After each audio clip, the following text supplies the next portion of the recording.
podcast is part of the Sports Social Podcast Network. Hello and welcome to AI Scouted on Anfield Index Pro. I'm Dave Hendrick, joined as always by Mr. Karl Matchett. How are you, sir? I am in stellar form, thank you, despite having arrived in Berlin to the rain and thunderstorms of the north of Germany, where I've been for the last 2 weeks. So not overly thrilled by that, but here we are. Well, good enough for you, because I live in Ireland and it's just rain all the time, so I have no sympathy at all for anyone who has to experience a bit of it. You'll be back in London in a day or two, and the sun will be shining and you'll have forgotten all about it, while I will still be living in rain, and Guy will still live in Iceland. We're going to do today our teams of the tournament, award our player of the tournament, I think our manager of the tournament, and highlight some sort of breakout names, players that came into this tournament under the radar and have really impressed. So where do you want to start? I want to start with a surprise question I'm going to throw up for you. And given that you've just introduced Guy, he can also contribute here. So this is actually nothing to do with Euro 2024, but it is to do with the international football.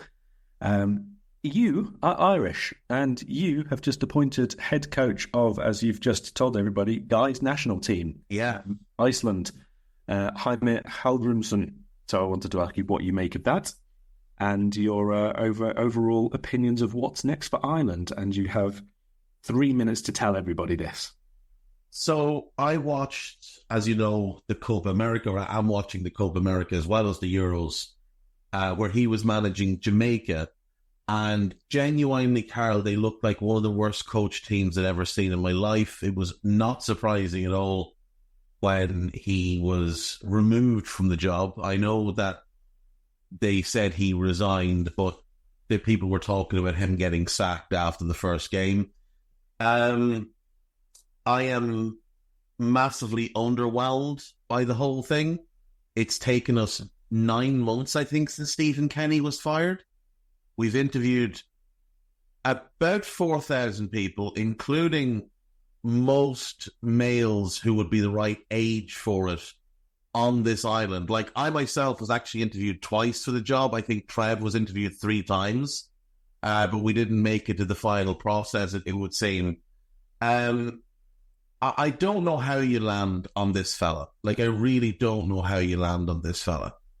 He did decent work at Euro 2016, but he was a joint manager at the time. From when he took over as sole manager of the Iceland team, they started to go downhill, and he has not impressed in any other job.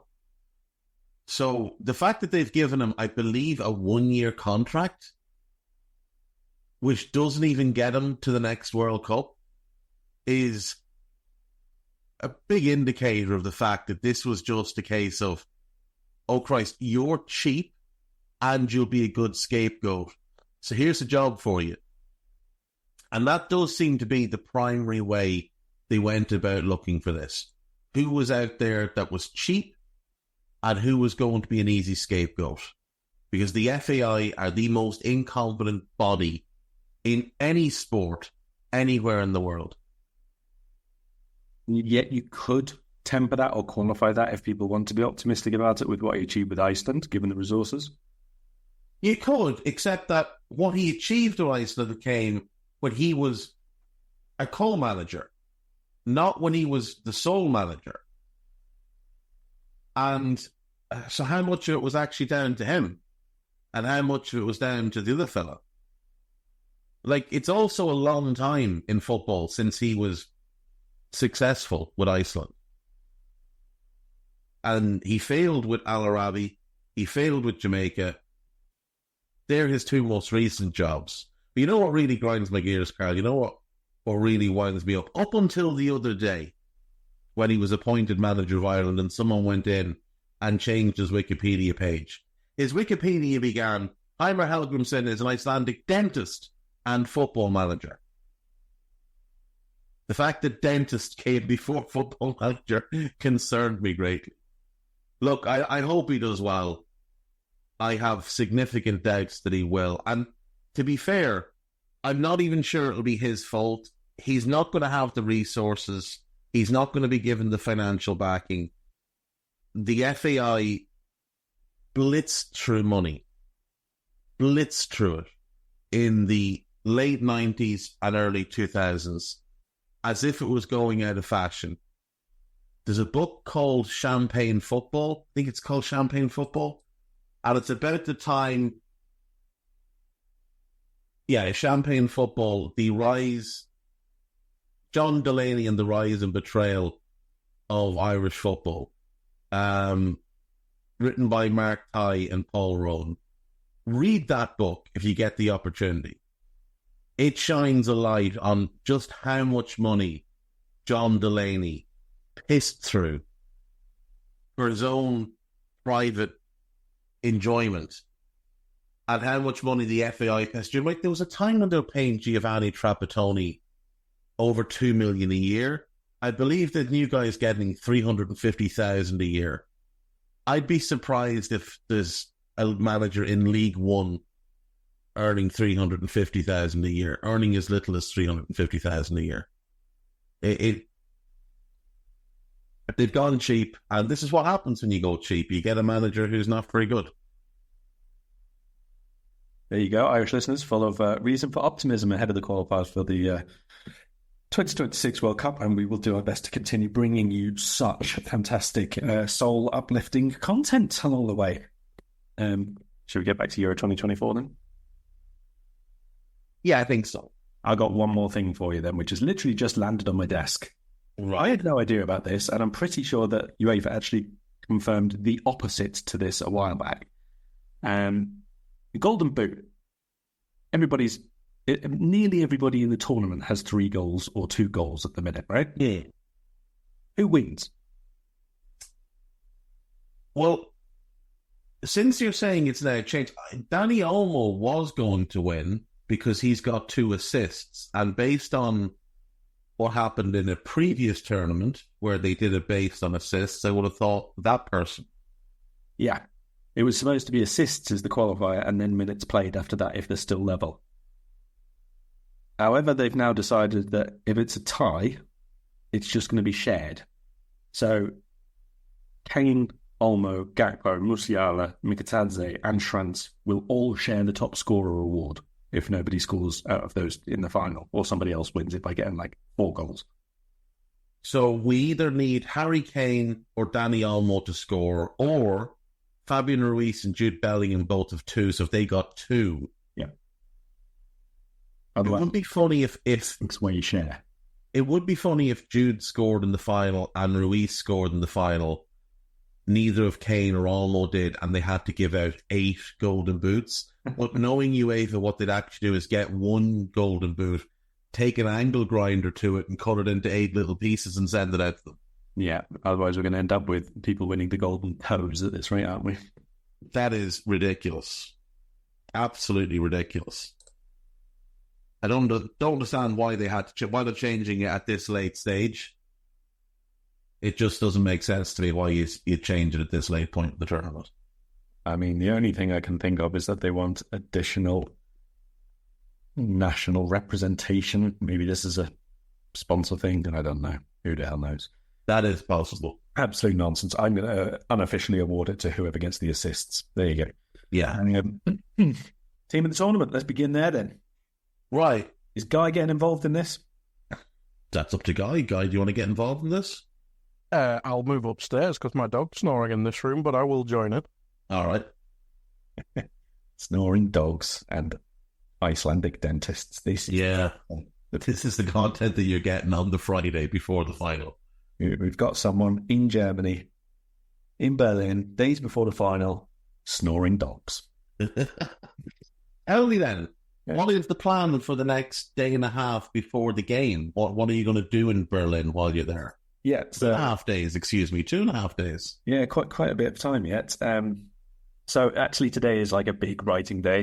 This is when a lot of the previews will get done. Obviously the England press pack in attendance in Erfurt for Gareth Southgate's musings and ponderings ahead of the final.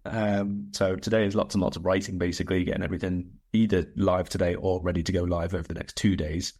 When we get to tomorrow, probably will end up having something to finish along the way, and then there may be some further news lines. And then tomorrow evening, which is I think about 6 or 7 o'clock German time, so just over 24 hours before the final starts, both managers do a press conference at the stadium. So we'll be heading down there probably 5 or 6 o'clock, depending on what time it starts.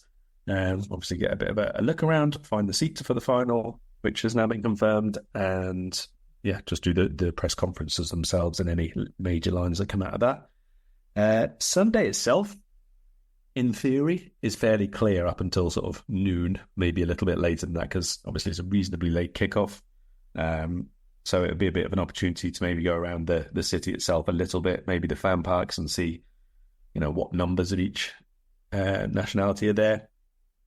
Just get a bit of a build-up atmosphere, that kind of thing, to be honest. I'll be at the stadium fairly early before the final itself, because, again, there'll be quite a lot of preparation work, and there's 3 of us here from the Independent, so we'll sort of go over a little bit of not a writing plan, because obviously no idea what's going to happen, but a bit of an idea as to the direction or teams or players that we might be looking at particularly, and just be in place nice and early, basically, before the final, and just take it all in.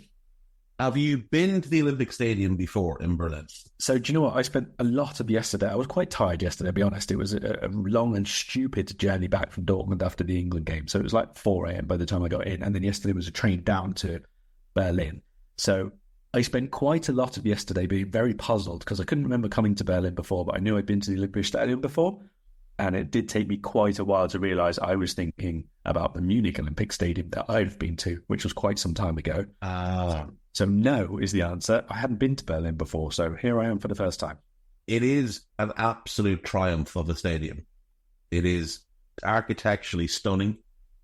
The atmosphere is a little bit odd, though, because you've got the running track, so it doesn't hold, and it's quite a wide stadium, so it doesn't hold the sound as well as you would like for a major final. And considering some of the atmospheres there's been at this tournament, it's a little bit of a shame, but I still think it'll be a good atmosphere. But I just don't like stadiums and running tracks in general. The old Olympiastadion in Munich was quite something. That the strangest roof you'll ever see in a stadium. But yeah, no, the Olympiastadion in Berlin is, from an architectural and a visual point of view, it is quite something. So I think you'll enjoy that. Smoothie King's new lemonade lineup is here. Lemonade, lemonade, the Smoothie King way. Try a strawberry guava lemonade SK refresher. Over ice. A power up in a cup. Energize. Or a blueberry lemonade smoothie. Blend it up in your cup. Made with real fruit, real juice for a real sipping good summer. Yum, yum, gotta get some. Smoothie King's new lemonade lineup, all for a limited time. Who's thirsty? Mr. Drinkle, are you back with us? I am. Rightio. I'm all plugged in now. Right. Mr. Matchett. Yes. What do you want to do this? We'll just do goalkeeper each, defence each, midfield each, and attack each, or what way do you want to do this? We will. We've done that throughout. Let's be consistent, even if some of the things here in Germany and or by UEFA are not. So, Germany, you go first. You are indeed going to go first, Yeah. but Germany, you're letting the world understand now that you're not this efficient robot of a country that we all thought you were. And I have to say, it's taken some of the shine off. I mean, people-wise and facilities-wise, it's great.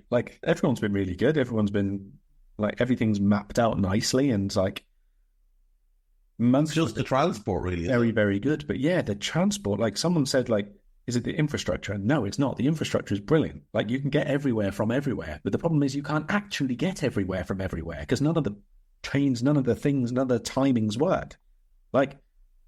I get trains are late and all that sort of stuff. England have horrendous rail, obviously, especially in the south where they are abysmal and they're too expensive and all the rest of it. And Germany have done good work in that. Anybody who has a match day ticket or equivalent for people working get reduced fare on the sort of intercity railways as such, the national wide railways. And so it's all been done nicely.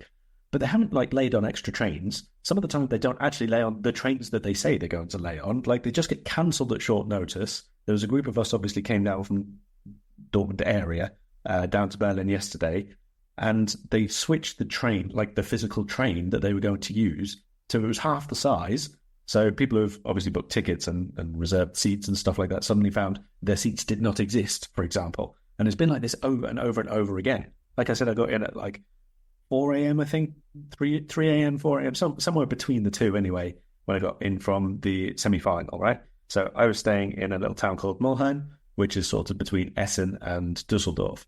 That is about a 33-minute train journey from Dortmund. Now, I left the stadium at Dortmund at about 1 a.m., and I got in at nearly 4 a.m. I ended up in Gelsenkirchen because the train just got rediverted. And then they just said, oh no, we're not going any further with this. It just said, like literally 2 stops after we left Dortmund, they just said, we're not going there anymore. We're going to Gelsenkirchen and the train will end there. But how did that help for? Like, we don't want to go that direction, never mind that town. And then they just, no, you have to get off. And then there's just nothing else to do. It's been wild. I went to Germany in 2006 for a week during the World Cup. And it sounds like it was better then. And there was less of a train network then than there is now. We're 18 years on. And that is quite impressive that they've built more railways, added more trains, and made their train system less efficient. But I will say, here's the question for you, and it's just for you because you've been at this. Best stadium. Now, if you're going to see the Westfalenstadion, fair, but then pick a second one as well. Best stadium you've been to, or best stadium you've seen games at, because I do think Germany, of all the European nations, Germany does stadiums, in my opinion, better than any other European nation. Right. You have to give me 1 second here while I look at them to make sure I'm not forgetting. Right, Berlin, obviously, I haven't quite been to yet. Westfalenstadion, I was really looking forward to Dortmund, and I was in Dortmund 3 times. I'll be honest, I only really, at the end, got to appreciate the stadium of the England semi-final, just because a lot of stuff went on every single time I went to Dortmund, mostly involving electrical storms, if I'm being honest, but regardless of that, Dusseldorf I quite liked getting to, but I found the outside looks kind of like a big IKEA. Maybe Stuttgart. That was pretty impressive. Yeah, either Stuttgart or maybe Karl. Both of those were really good. Stuttgart or which, sorry? Cologne. Oh, yeah. Yeah, the Rhine Energy is nice. You are right about the Dusseldorf Stadium, the Merkerspiel Arena. As I look at it here, it does just look like a big IKEA. Yeah, there's like, for those who haven't seen it, there's like, it's the stadium, but then all around the outside of it, it's like a squared, like from a distance, it kind of looks like metallic fencing or something like that, like a bit thicker than chicken wire or whatever, but it's like just basically all boxed in like a big electrical grid or something. It looks cool from the top, but when you're really up close to it, it just looks like a big warehouse. So yeah, it was kind of a cheap way of redoing the outside when they were renovating the stadium rather than having to do anything else. Yeah. Yeah. Fair play. Rightio. Right. Goalkeeper, Mr. Matchett. I'm sticking with my goalkeeper from way back when we originally did it. I know there's been a few good performances since then, but I think the one who had the level for all the games he was in was Georgi Mamardashvili. Okay, and Guy? Diogo Costa. Yeah, I think that's fair. I think, especially that penalty shootout was a fairly impressive feat. I am going to go... I'm going to go Mike Maignan. I'm going to go Mike Maignan of France. Given he came in with a hand injury and was a doubt before the tournament, only conceded 2 goals from open play. I know part of that is the team were very defensive-minded, but I'll go Mike Maignan. Right, Karl, you are up next with your back 4, back 3, back 5, whichever you prefer. Very much a back 4. Did chop and change a little bit, and I really want to go Jules Koundé because I think he's been very good, but he has been strictly right back, so I'm going to keep people in the positions they've been playing, and my right back is Dani Carvajal. I think he's been rather good. I know he missed, obviously, one match through suspension, but even the manner of him being suspended and making sure that his team would get there, you kind of have to respect that. I think he's been very good. Central defence, I will go with Pepe and Matt Gay, and left back, Marc Correa. What have you got for us, Guy? I agree with Carvajal. The red card secured it. So that's fantastic. I went Rudiger, who I'm not usually a fan of, but I think he had the mistake for the goal that knocked him out, which is obviously a big moment. But I think before that, and even in the game itself, I thought he was fantastic. And Germany didn't just defend in basically like a Sam Allardyce team, so that's why I've probably put him above French defenders. I've put Laporte next to him kind of out of default, because France's record you mentioned, but I don't, individually, I think Saliba's been all right, but he's had some big mistakes, and if it wasn't for, was it Kante and Teo bailing him out, he would have been directly involved with 2 mistakes, and then he had a bit of a nightmare in the last game as well. So I went with Laporte, but it's kind of the default position. And Cucurella probably more from a surprise point of view. I think he could have had Teo Hernandez there. But I went with Cucurella because, he's been awful for about 2 years now, but he's having a good tournament, so I thought I'd put him in. Yeah, I think he has had a very good tournament. I will complete the triple with Marc Cucurella, with Dani Carvajal, the right back. I genuinely think he's been incredible since I wrote him off ahead of the 2022 Champions League final. I assume he heard that and has just decided, well, fuck you. And he's been brilliant ever since, and he's carried that into this tournament. And like you both said, securing that red card in the manner he did, knowing that it made no difference because he was going to miss that semi-final, but also knowing I've got to stop Musiala no matter what here, and being willing to do that. That's exactly what I want in a defender.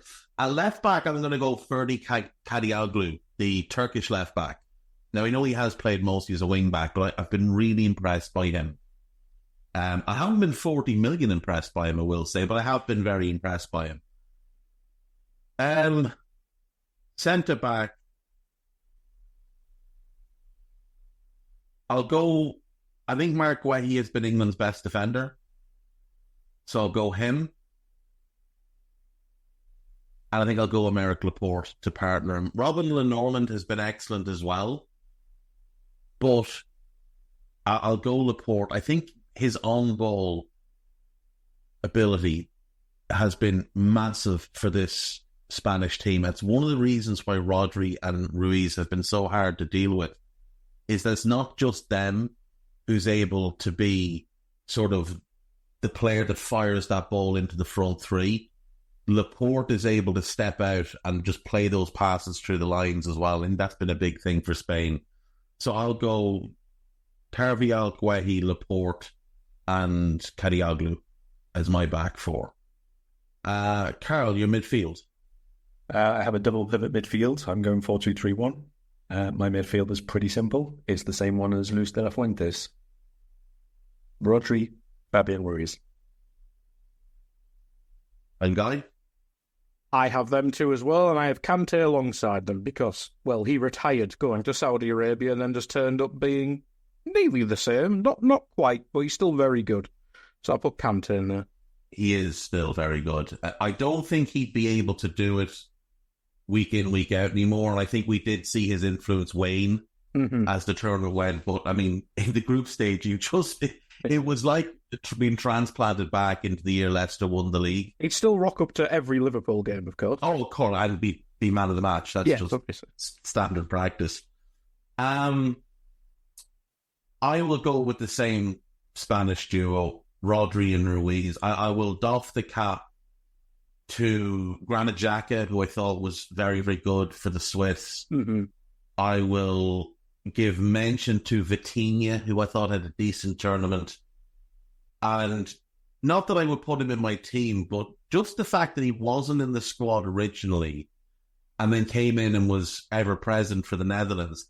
Jordy Schouten, I think, look, he's a fairly average footballer, but I do think he brought stability to that midfield.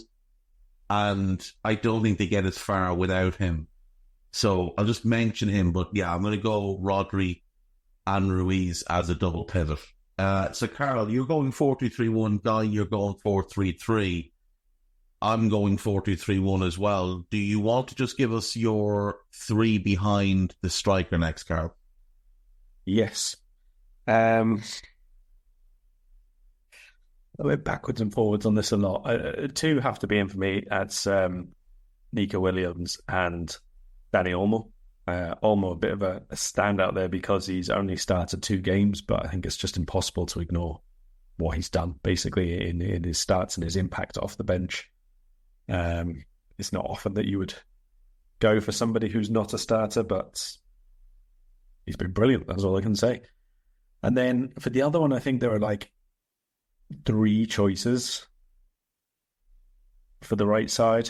Musiala was one, even though he only a bit played there in games kind of thing. I think Ndoye for Switzerland was really good. But I will go for Yamal just because he's had that match-winning impact, even though that's 3 Spanish names in a row there. 5 if you want to go back to midfield for me. Yeah. I think Yamal has a case for being player of the tournament. I wouldn't give it to him, but I think he's in that mix. Yeah. He's been magnificent. Guy, give us your 2 wingers and leave your striker. 2 Spanish lads. I know it's going to be Spanish heavy, but them and Germany and Switzerland, to be fair, the only teams that have actually played well, and Spain have had the standout, so I think it should be Spanish heavy. But yeah, Yamal and Nico Williams, both fantastic, and Yamal's obviously the breakout, but I think in terms of like actually acquiring players, I think Nico's on everyone's list now, and he'll probably just go to Barcelona and be, I don't know, overplayed and injured within a year. Yeah, I think the 2 of them. I love the combination of the 2. I love the completely contrasting styles and how well it works for that team. And I think if Barcelona are smart, they'll make sure they get Nico. They're going to be my wingers as well. I'll go Lamine right side and Nico left side. And I'm going to pick Jamal Musiala as my 10. Olmo has been brilliant, but Musiala, I think, was just sensational for the Germans, and I want to get him in, so I'm going to go with him. Cody Gakpo, I think, deserves mention because I do think he had a pretty good tournament. Not as good as some Liverpool fans were trying to make it out. Like, they were hyping 6 out of 10 performances like they were world class, but overall he did have a good tournament. I'd like to mention Arda Güler, who I think was tremendous for the Turks. And, look, Lamine is 16, so what he's doing is incredible. But Arda Güler's only 19, and for him to carry the load that he did for the Turkish team, I think, was huge as well. So just to mention him alongside Gakpo as the 2 sort of unfortunate to miss out. Right then, strikers. Mr. Matchett, who's your 9? I'm sticking with George Mikatadze. I think he was the one who was most consistent with his job in the games that he played. Don't necessarily think the final 4, shall we say, had a absolutely standout number 9. Obviously, this has been a tournament where a lot of goals have come from flanks, midfield, support players, substitutes, all that kind of thing. Obviously, the fact that we don't have a high-scoring golden boot race is indicative of that. So yeah, I'll stick with Mikatadze. And Guy? Own goal. Own goal, just running away with the golden boot. 10 of them in this tournament so far. I've actually put Gakpo up there, but he obviously didn't play there. But as Karl said, all the strikers have been crap. I mean, I had Lukaku in my team at the group stage. And no one else since then has kind of stood out. Like, Havertz was fine, didn't stand out and missed some chances.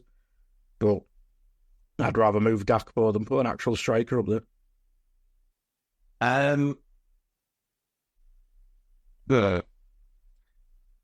You look at the final 4, I didn't think Memphis had a good tournament. Kane has been dreadful. Mbappe was dreadful. Morata has done his job really well, but I'm not going to put him in.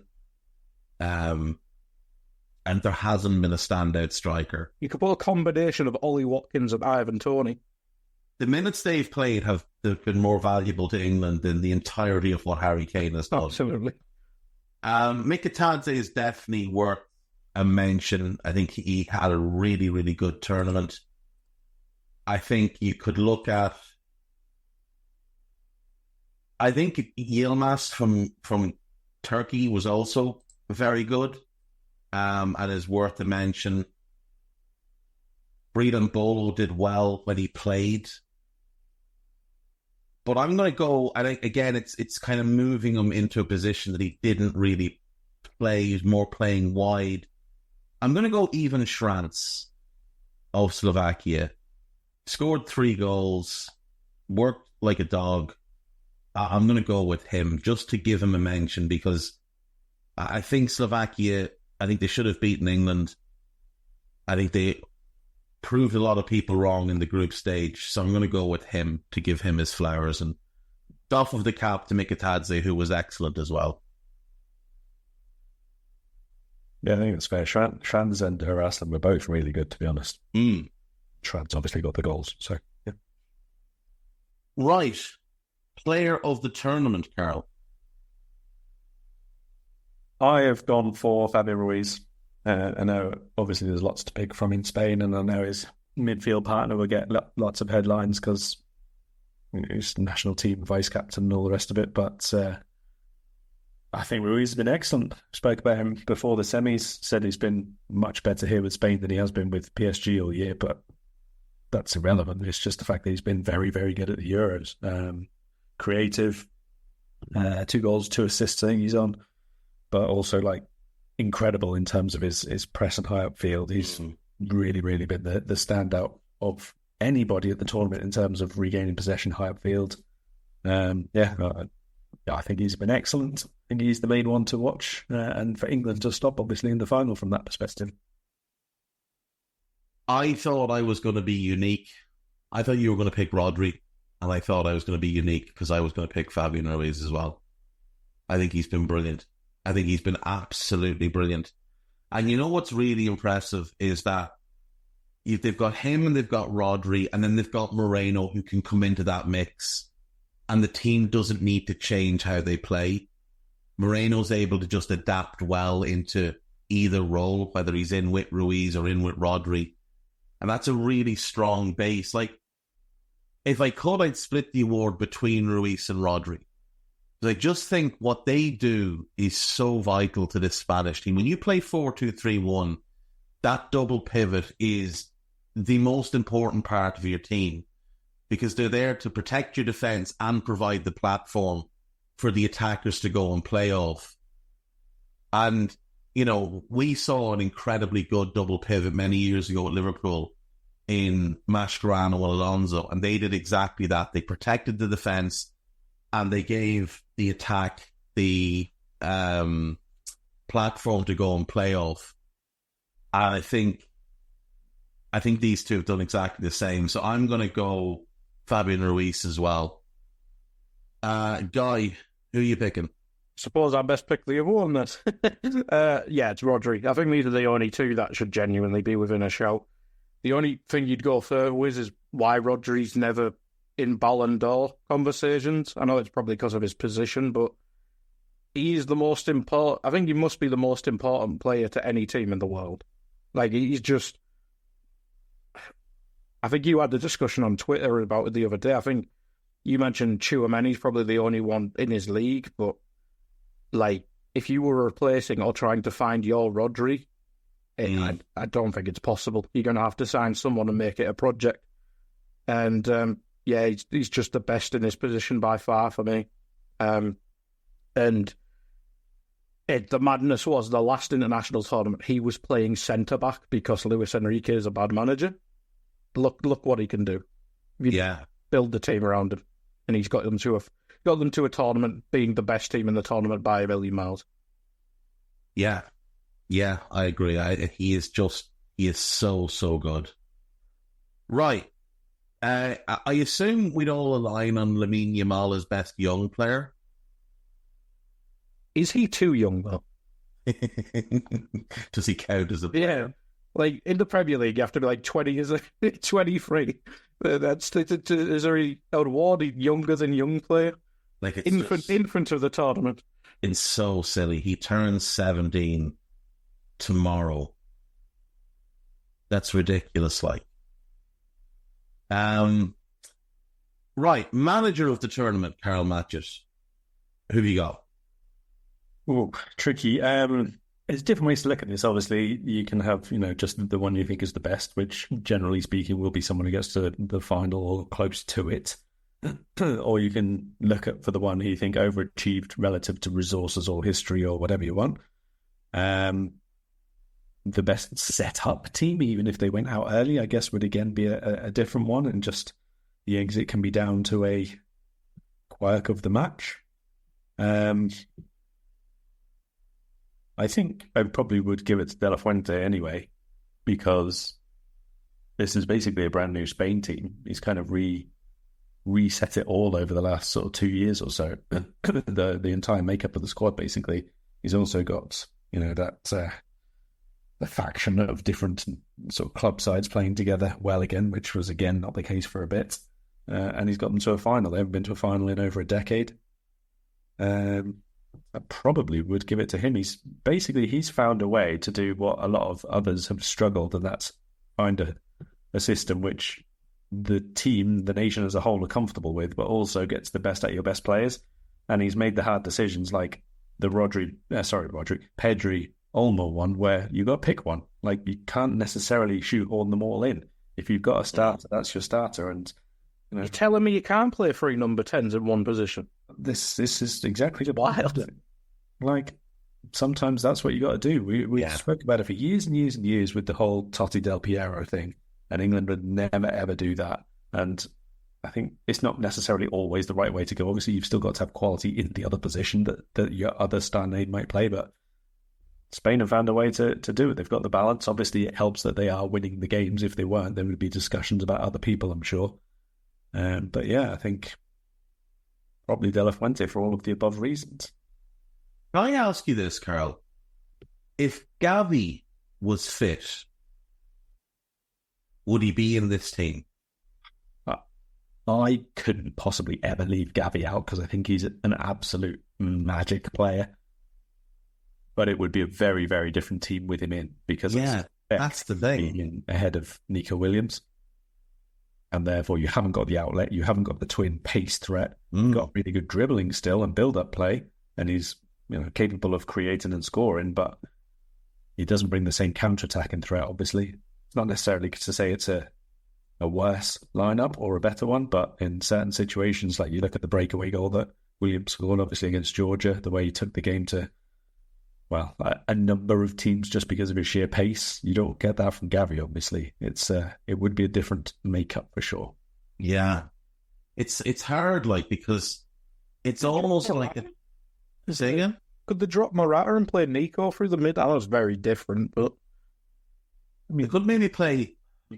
Could probably play even Gavi there, but again, you're still getting a different thing. It's done pretty well this tournament, to be honest. Obviously, he's not a goal scorer or an elite player, but I think his hold-up play is up. Centre backs for 2 very inexperienced wide players has been really good, to be fair. Yeah, I think he has. I think he's done a really good job, kind of leading the line and occupying centre backs and creating space and doing a lot of the stuff that just goes unnoticed because he's not scoring goals, but he doesn't need to score goals. He needs to occupy centre-backs and create space for those 2 wingers to operate, and then for the midfielders to find space. And if you look at, like, Fabian Ruiz's goals in this tournament, you look at Dani Olmo's goals in this tournament, and just watch Morata for them. It's been very important in terms of his movement and just pinning centre-backs so they can't get out to close down, or they drift to the front post while Ruiz drifts to the back post for an easy finish. I would go with De La Fuente as well. I do think, I want to mention, I think Montella did a good job with Turkey. I think Willie Sagnol did a great job with Georgia. I think Calzona did a good job with Slovakia.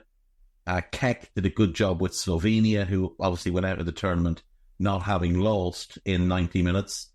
But yeah, I the only one I thought, as we came out of the group stage, there was like two, I think, that stood out above everybody. One was De La Fuente and the other was Ralf Rangnick, who did a brilliant job in the group stage. And then was undone by set pieces against the Turks. I think that has to be a mark against the coach, because it's his staff that need to work on those things. So I'll go De La Fuente again. Sorry, Guy, who have you got as coach of the tournament? I agree. Like, you look at the semi-finals, the other three have done bad jobs. Gareth Southgate might win a tournament doing a bad job, and then get an extension doing a bad job. But he's won a tournament, and that's all anyone will remember in 10 years' time. But yeah, the here and now, they've all done bad jobs, and I agree with the other names, but it just has to be De La Fuente. He's just, considering where they were before the tournament, and I had like 20-1 odds on them to win the bloody tournament. He could win me money, and I love him for that. Is it Argentina and...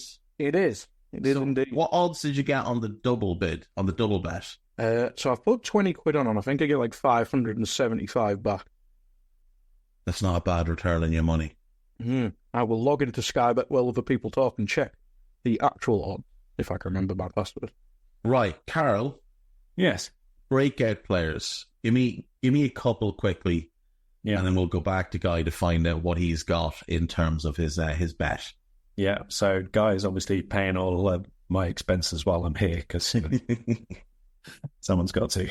I mean, officially, I win Euro 2024 because I called George Mikatadze, and I refuse to believe that anybody's going to beat that as a shout.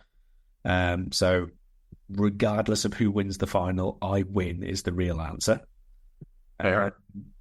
Other ones, obviously a big shout out to Poland's up-and-coming goalkeeper, young Lukas Skorupski. Well done, Martin Keown. Yamin Lamal as a 16-year-old should be a breakout. Obviously, in terms of names, he's not, which again is insane. I did have a quick look at other 20-year-old and under players while you were discussing the youngsters. Kobbie Mainoo has obviously made it an improvement for England, not at the scale of Yamal, and Ardagula would probably be the other one. Other breakouts, I only played 2 games, but I quite like the look of Anatoly Trubin when he came in for Ukraine to play in goal. Played for Benfica is not one that I'd looked at too much. Jacob Bijol would probably qualify as one for a lot of people. Trying to think, Sutalo, who played centre-back for Croatia, I thought he was quite good despite Croatia being absolute garbage for the most part. Ferdi Kadioglu, mentioned him previously, and you put him in your team in the tournament. Yeah, probably go for Mikatadze, Kadioglu, and maybe Strenja Pavlovic. Not amazing, but still played well, I think, in a very erratic Serbia side. Yeah, I think that's fair. I would have gone Mikatadze, Kadioglu, and you mentioned the other one. I think Jacob Bijol. I think he was outstanding. I genuinely think he was outstanding, and like, I know his team were not the most exciting in the tournament, but I thought the way he marshalled that defence, I know they have an all-time great goalkeeper behind him, so that does help. But for him at 25 to take control of that defensive line, and they were as good a defensive team as we saw in the tournament, I thought he was outstanding, and I would be shocked if he doesn't get a move this summer. I think there's going to be a number... And the other thing to remember, he's only been playing centre-back for a couple of years. He was a defensive midfielder. And then he switched back to centre-back in his last season with CSKA Moscow. And he's been centre-back for Udinese for the last 2 years. But he's only got 3 years as a centre-back under his belt. He was a holding midfielder before that. And he was a good holding midfielder as well. But I think he's a potentially outstanding centre-back. Only 25, dominant, decent pace, really good passer of the ball, reads the game well. And that organisation is priceless. So yeah, I'll go with him as my third. Guy, have you managed to log in?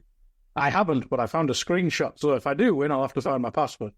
So Spain were 9-1 and Argentina were 13-8. So I put 20 quid on, and that returns me £525, which will do me. It's not bad. Not bad at all. Right, is there anything else we want to hit today before we go? No, I think I'd just like to point out that obviously Guy's winnings would equate to about, is it 1 or 2 podcasts sort of salary that he gets when he does turn up? And this is why he doesn't always turn up. Yeah, it's probably about 1.5. About that, yeah. Yeah. I just don't need to turn up if I win. So. We won't see him for a week. Yeah. Right, that will do us for today. We'll be back tomorrow. We're going to preview the final tomorrow, and then we're going to do a bit of a fun one for Sunday. So we will see you all tomorrow. Take care of yourselves. Bye-bye. Sports Social Podcast Network.